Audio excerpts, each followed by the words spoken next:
How's it going, everyone? My name is Mr. Boss for the win, and welcome to another episode of some Black Ops 2. So today, I think I've got some pretty good information for you guys. A little note about the gameplay: this is some sharpshooter.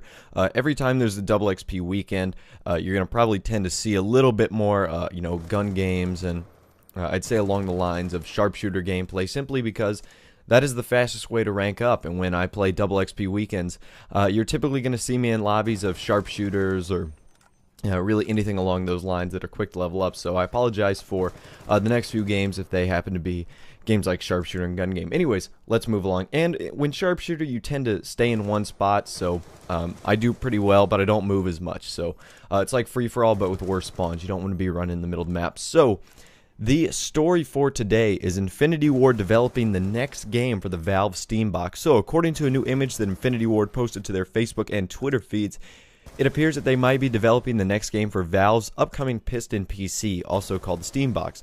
The Piston PC is a new game box being developed by X13 and backed by Valve.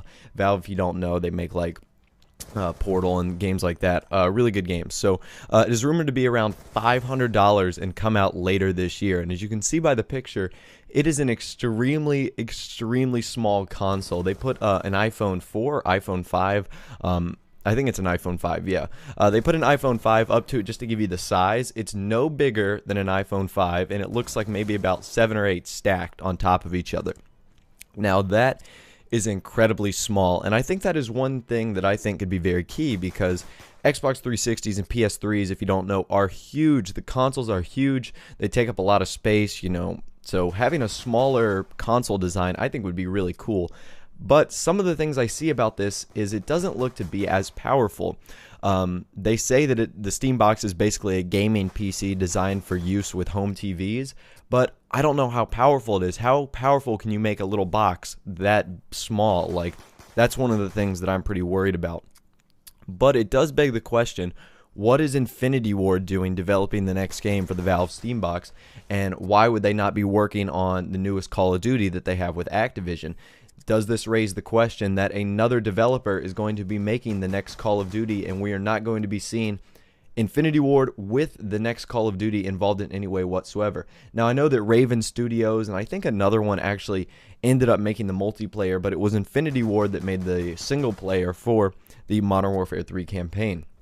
So it's going to be quite different to not see Infinity Ward, doing anything to do, having anything to do with the next Call of Duty, because we've been so accustomed to that since really Call of Duty 4, and they've been providing really great content ever since then.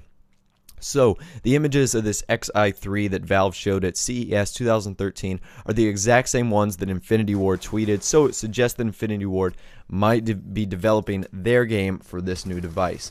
Now, I don't know if this device is going to run like a console, if it's going to run like a PC, if it's going to have its own controller, or if it's going to be something required with a keyboard and mouse. I wouldn't think it would be keyboard and mouse, because they're saying that it would link up perfectly to your home TV, and no one's going to want to bring this computer and mouse and mobile desk setup to a home TV like environment. They're definitely going to want a controller. So that would be really cool, because that's one of the things that I have trouble with. I am horribly bad at PC games, but there's a lot of PC games that I like. So an example would be like SimCity, Arma 2, which is the DayZ mod. I am horrible with the PC controls. So if they were to make a PC-like console, I think that'd be something that I'm interested in. The only thing that kind of gets me is the price. Is that little cube worth $500 when I know right around the corner I'm going to have to drop maybe $400 or $500 for an Xbox 720 or PS4?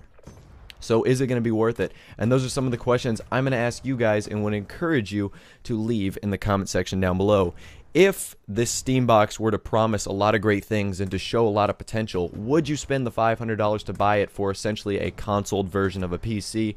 And do you think that it is going to be worth it? And do you think that it is going to, really compete with the big boys of Sony and Microsoft in the console world? Or do you think it's just going to be washed away as one of those little projects that Steam comes up with? Anyways, guys, thanks for checking out the video. I really appreciate it. Like, subscribe, do all that awesome stuff. Really appreciate it when you do that. Take care, have a nice day, and I'll talk to you in the next video.